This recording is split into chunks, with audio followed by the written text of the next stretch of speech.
Olá, bem-vindos a mais uma aula de ciências. Eu sou a professora Jéssica e na aula de hoje nós veremos sobre o sistema nervoso, como que funciona a sua rede de comunicação.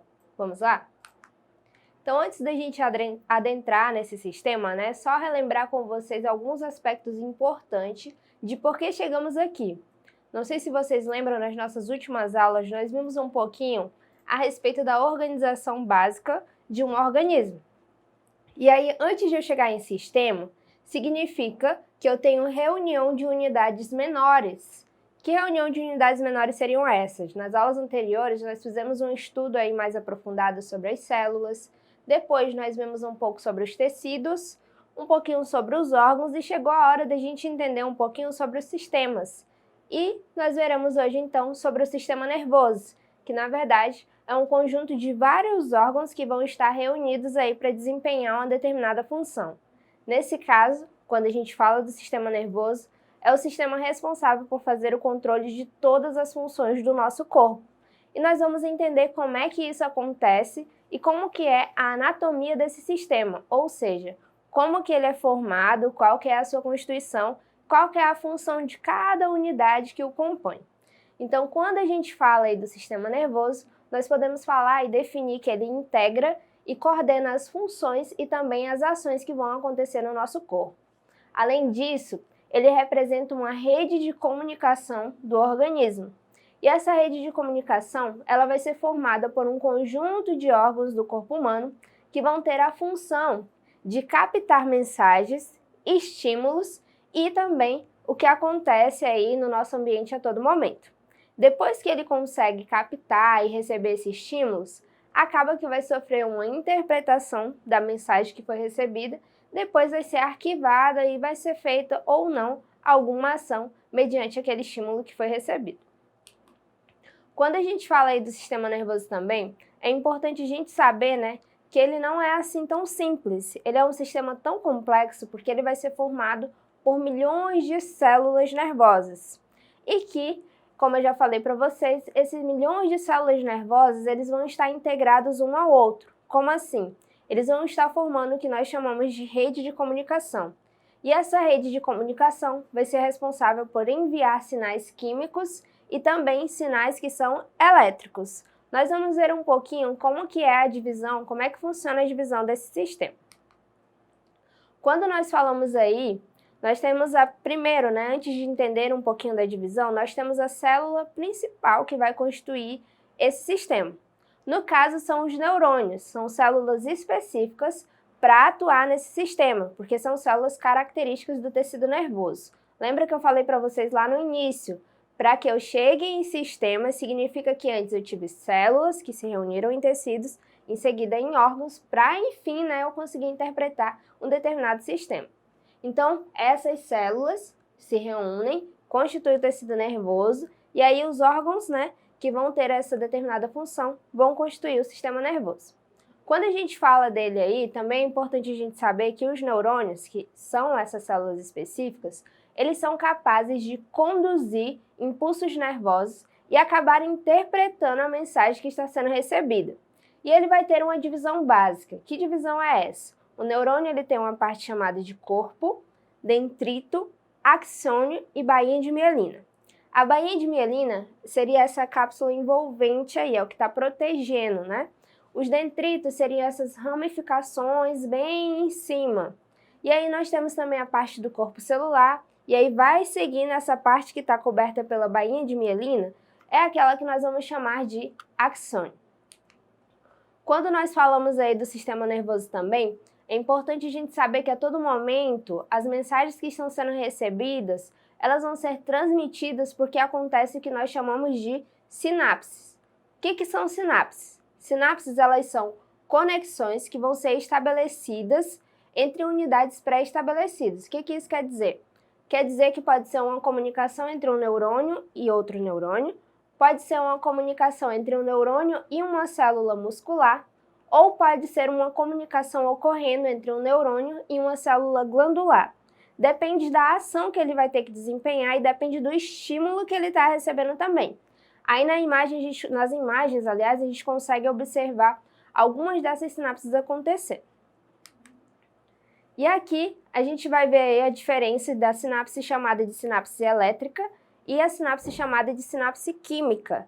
Qual que é a diferença que está acontecendo entre elas, tá?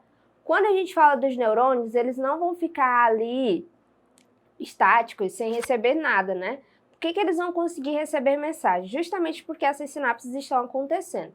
E aí o neurônio, ele não vai ter contato físico com o outro, mas ele vai conseguir estabelecer essa ligação, essa rede de mensagem por conta dessas sinapses que eu estou falando para vocês. Então existe um espacinho entre essas estruturas. E esse espacinho entre essas estruturas, entre um neurônio e outro, vai ser o que eu chamo de sinapse. Então, o neurônio ele vai acabar transmitindo um impulso nervoso por meio de substâncias que são chamadas de neurotransmissores.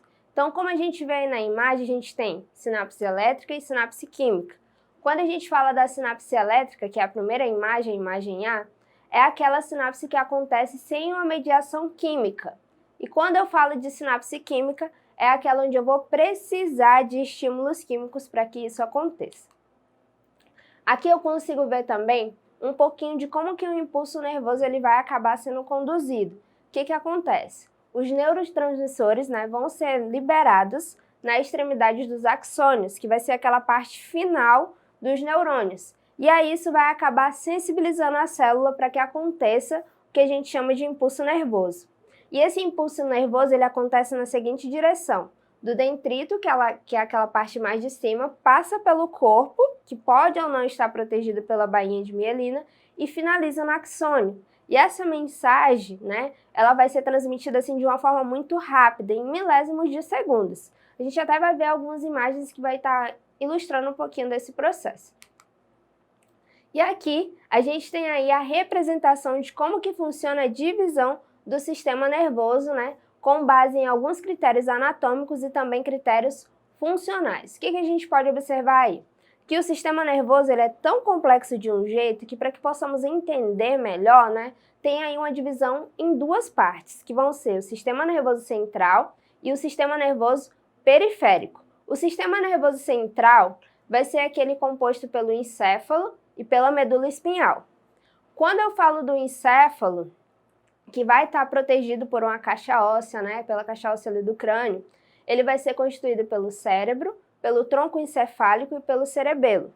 E a medula espinhal, que é o que a gente encontra dentro da coluna vertebral.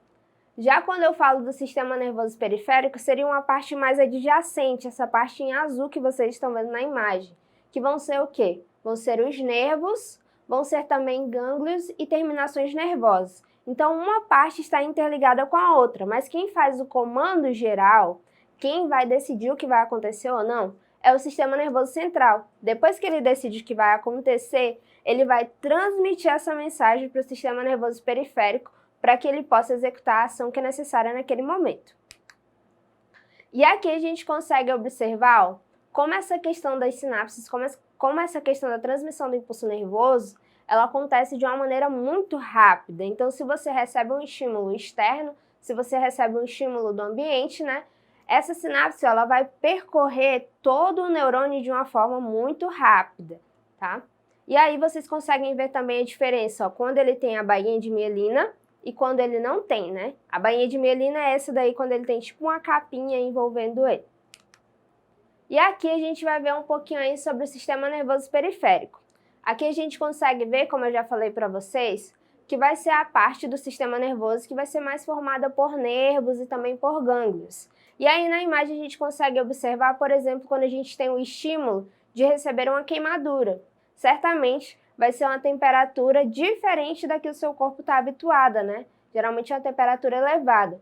E aí quando o seu corpo tem contato, graças às terminações nervosas que a gente tem na nossa pele também, vai ser recebido esse calor e ele vai ser conduzido de uma maneira tão rápida pelos nossos nervos que vai chegar a mensagem de que alguma coisa está acontecendo.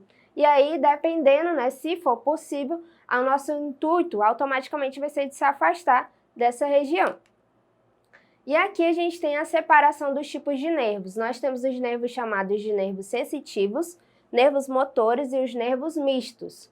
Os nervos que são sensitivos são aqueles que vão ser responsáveis por conduzir impulsos nervosos de um receptor de estímulos até o sistema nervoso central, que é aquela parte principal. Já os nervos motores, eles vão conduzir impulsos nervosos do sistema nervoso central até um órgão específico, que pode ser um músculo ou pode ser uma glândula. E os nervos mistos são aqueles que vão possuir ao mesmo tempo fibras que são nervosas sensitivas e motoras, pode atuar aí nas duas funções. E aqui, para a gente retomar um pouquinho do que a gente viu na nossa aula de hoje, a gente tem o nosso exercitando a respeito desse assunto, né? A respeito do sistema nervoso e sua constituição. Na nossa primeira questão fala aí o seguinte: podemos organizar o sistema nervoso humano dividindo em duas partes, o sistema nervoso central e o sistema nervoso periférico. Com base no seu conhecimento sobre o tema, marque a alternativa que indica corretamente as partes que compõem o sistema nervoso central. E aí, quem é que compõe só o sistema nervoso central, que é aquele sistema principal? Nesse caso, a parte constituinte aí do sistema nervoso central vai ser a medula espinhal e também o encéfalo, né? As outras partes, que são os nervos, já vão fazer parte do sistema nervoso periférico. Na questão 2, a gente tem aí, são células mais diferenciadas e com menor capacidade de reprodução. Qual célula vocês acham que vai ter uma dificuldade maior para se diferenciar? Nesse caso aí, pessoal, são as células que nós estamos nos remetendo, que são as células que constituem o sistema nervoso, que são chamadas de neurônios. Elas são classificadas, inclusive, como células permanentes, que uma vez perdidas não são restauradas, e no nosso corpo nós vamos possuir bilhões delas por esse motivo. E aí na questão 3, pergunta para vocês a respeito dos neurotransmissores. Qual a afirmativa correta a respeito desse componente aí do sistema nervoso? Nesse caso, os neurotransmissores, eles são substâncias químicas que vão atuar diretamente na transmissão do impulso nervoso, para que o meu corpo consiga interpretar o que está acontecendo naquele determinado momento. E aí, por último, nós temos aí a seguinte pergunta. A unidade funcional do sistema nervoso é uma célula excitável, altamente especializada, que é chamada de neurônio. Os neurônios normalmente apresentam 3 regiões principais, que inclusive eu falei bastante para vocês, são elas: o corpo celular, os dendritos e o axônio. Observe as estruturas indicadas em 1, 2, 3, 4 e 5 da figura e nomeie corretamente. E aí, vamos tentar identificar ao menos as 3 principais? Nesse caso, ó, a primeira, que é essa parte mais acima, né, nós chamamos de dendritos. Aí nessa parte mais central a gente tem o corpo celular. Bem embaixo, né, nós vamos ter o que nós chamamos de axônio, que pode ou não estar protegido pela bainha de mielina. E nós temos aí bem embaixo botões que são chamados de botões sinápticos. E por último, nós temos aí uma estrutura chamada de telodendro. Então, essa foi a nossa aula de hoje. Vocês podem acessá-la mais vezes lá na plataforma Eduque e até a próxima aula.